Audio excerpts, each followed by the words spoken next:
Good day and welcome back to another DBZ Dokkan Metal video. In this video, I'm going to be taking a look at attack and defend with transformation Oolong Launch.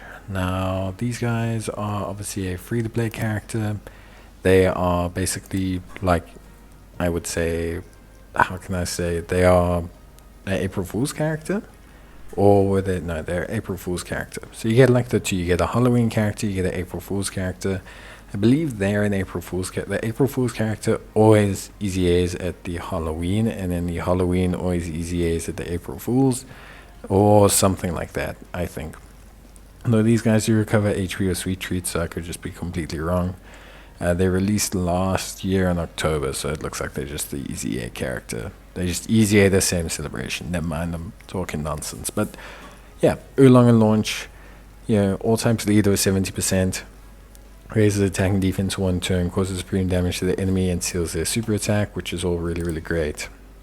Now, the big thing with Oolong Launch, personally speaking, I think they're just a very, very, very solid, like, free-to-play character. Like, I genuinely think they are just a good, solid free-to-play character. I think they are honestly very decent. I think they are a very good unit. So for me, like, I think generally speaking, they are just like good. That's just my opinion on them.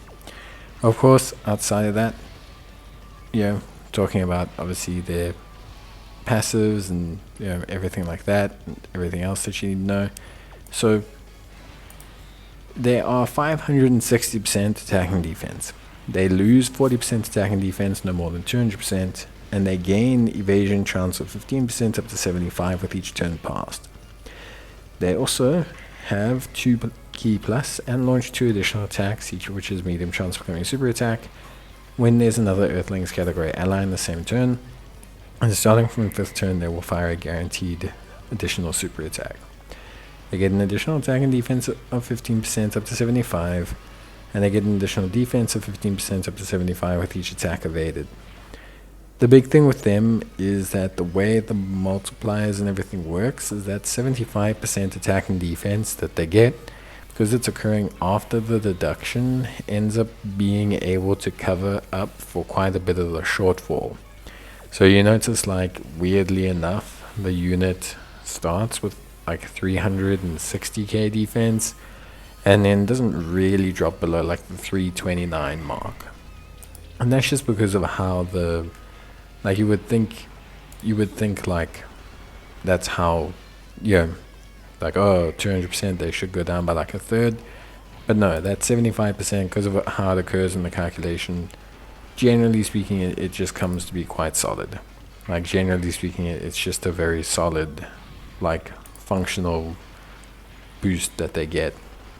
Overall, they're really good for a free-to-play unit. I mean, 300 to 400k defense. Start of turn is really solid. 75% evasion is really, really good. They have good damage, ranging from like 7.7 to like 8.4. 8.5, 8.6 with like a support on rotation, which is really, really good. They fire a lot of super attacks. You can build them full crit, you can build them full crit, full evasion, and they seal super attack as well. So they just do a lot of really, really, really good stuff. It's honestly that simple. So I really like them as characters. Like, I do find them to be really, really good. I think they're a very solid pairing. I think they do a lot of really solid stuff. And yeah, I think ultimately they are very, very good. So I'm happy personally with them. I think they are good, easy aim. They're nice because they help DB Saga, they help Earthlings, they help Earthbred Fighters. So they're like a good, although a niche unit. I think they've made them quite comparatively strong. Like, I would say they are quite a strong, like, pairing of units. And I think, yeah, for me, they definitely are just a lot of fun to use. So I, would have to say that I'm quite impressed with them. And that ultimately I do think they are a pair of units that are incredibly good.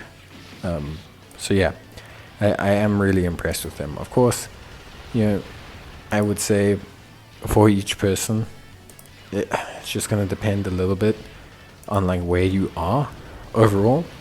Like, do you like farming free-to-play units or not? Because obviously 8-9 million is not super impressive anymore comparative to like all the sum-level characters that hit like 20-30 million. But for me, they are impressive. Like, for me, they are good. They do a lot. I enjoy using them. I think they're good damage dealers. They're going to be great for free-to-play events or just mixing up in a team.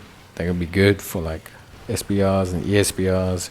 And that evasion is solid. I mean, 75% evasion is a lot. Like, this unit can build all the way up to 75% evasion. That is a lot of evasion for the unit to have. Like, that is ultimately a fair chunk of evasion. So for me, I 100% think that they are a great free-to-play EZA. I think they're incredibly usable, and I think they're a ton of fun to use. Obviously, link-wise, they have a terrible link set. Flea, More Than Meets the Eye, Metamorphosis, Berserker, Incredible Adventure, Guidance to the Dragon Balls. Yeah, like, they don't have the craziest link set.